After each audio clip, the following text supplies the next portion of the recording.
Lesson number 1. Sun Tzu said, "What enables the wise sovereign and the good general to strike and conquer, and achieve things beyond the reach of ordinary men, is foreknowledge." Genghis Khan ruled his Mongol Empire with the help of his primary military strategist, Subutai. Subutai was one of the most successful commanders in history, thanks in part to ensuring a combination of scouting and spying in advance of any invasion.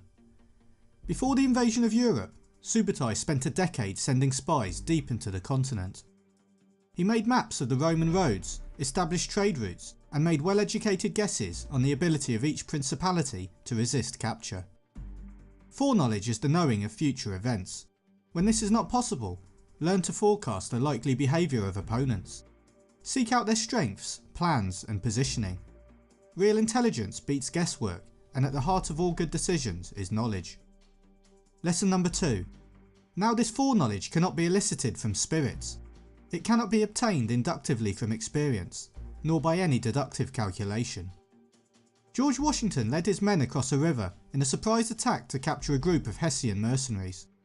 After the Hessian commander was killed, an unopened letter was found in his pocket written by a loyalist, giving him advanced warning of the attack. If you make your decisions using boldness and gut feeling rather than reliable information, you are gambling. Making decisions based on bad knowledge will also prove ineffective. Lesson number 3.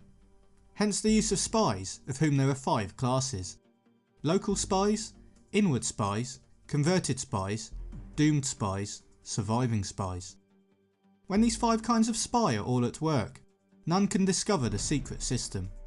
This is called divine manipulation of the threads. It is the sovereign's most precious faculty. Oliver Cromwell, the Lord Protector of the Commonwealth, appointed a number of spy masters whose job was to gather all possible information about the enemy through the use of scouts and spies. Cromwell also had a postmaster general in charge of intercepting letters and deciphering codes. The postmaster also influenced the flow of news across the land. Much of Cromwell's success in war was due to the previous knowledge of the enemy's moves he gained in this way. Gaining information on competitors can give you a significant advantage. Lesson number 4. Having local spies means employing the services of the inhabitants of a district. In the Crusades, intelligence was crucial. In northeast Europe, German Teutonic Knights battled the Prussians, Latvians, Estonians and Lithuanians. The Teutonic Knights' castles and Lithuanian settlements were separated by hundreds of miles of wilderness. The Crusaders were helped by local scouts, allowing them to launch regular campaigns across the land.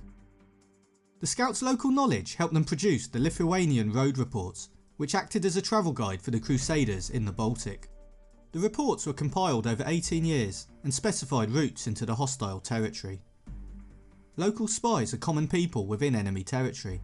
If the people where the enemy is situated do not like the enemy, you will be able to persuade these individuals to spy for you more easily. Lesson number 5. Having inward spies, making use of officials of the enemy. Oleg Gordievsky was a colonel of the KGB, but while he was a resident in London in the 1980s, he was also working for the British Intelligence Service as a secret agent. Having such a high-ranking official working with them was extremely valuable to the British. On one occasion, Gordievsky helped avert a potential nuclear confrontation. He was recalled to Moscow and interrogated after coming under suspicion, but escaped by being smuggled out with British help. Internal spies are officials of your opponent. They can be convinced to work for you, either by financial reward or by amplifying an existing discontent they have with the enemy.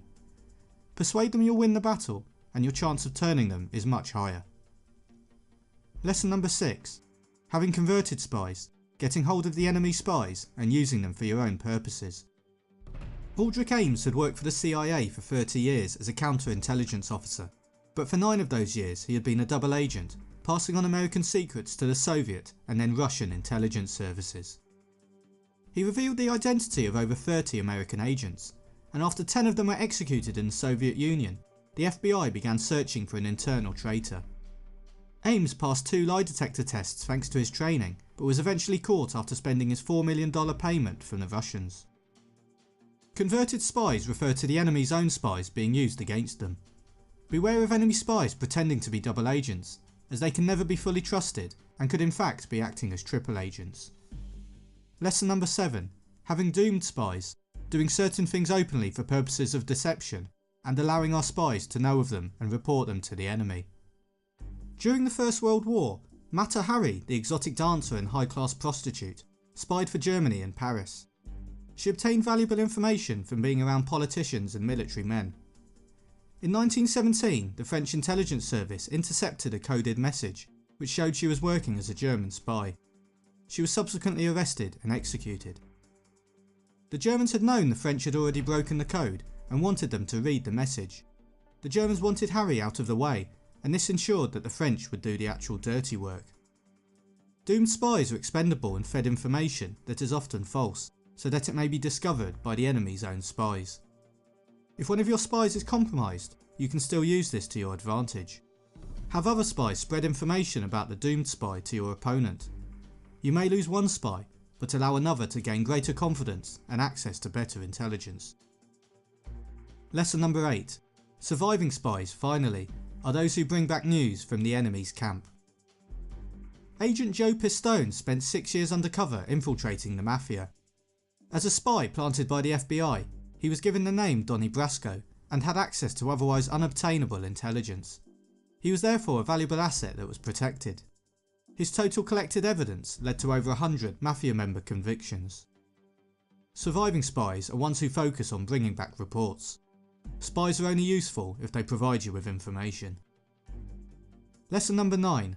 Without subtle ingenuity of mind, one cannot make certain of the truth of spies' reports. While the Romans were besieging the city of Nequinum, 2 men who lived there dug a tunnel out to a Roman outpost. Offering to secretly escort the Roman soldiers back into the city, the Romans had to confirm whether the men were indeed traitors or whether it was a trap. They decided to hold one of the men as a hostage and send the other through the tunnel accompanied by 2 Roman scouts. Once it had been determined that the tunnel was not a trap, the Romans sent 300 soldiers through it at night, taking the city by surprise and putting it under Roman rule without fighting. Be aware that spy reports may not be accurate. They may contain weak or even false information. There is also a chance they are working against you. Find ways to verify and confirm what your spies speak of. Lesson number 10. Be subtle, and use your spies for every kind of business. In Spartan society, a type of brutal internal surveillance was developed to keep its slave population under control. Young military men were appointed by the state to act as secret police and discover any potential unrest or attempt at a slave revolt. Every year, the Spartan state declared war on its slaves, allowing the Spartan secret police to kill troublesome slaves without fear of punishment. You can use spies in a variety of creative ways, including using them in your own land to find dissenters. You can also position them in other areas to understand and then influence the local environment. Lesson number 11. Whether the object be to crush an army, to storm a city, or to assassinate an individual, it is always necessary to begin by finding out the names of the attendants, the aides-de-camp, the doorkeepers, and sentries of the general in command.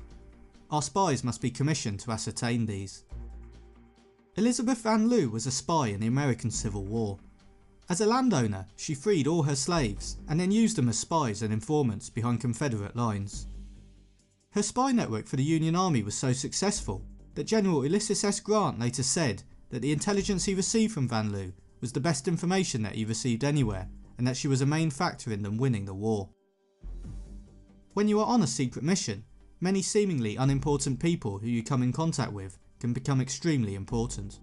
These people can be persuaded to not interfere, or perhaps even help, but be wary as they may also see or overhear you and report their findings elsewhere. You can get a lot of information from those who say little but hear much.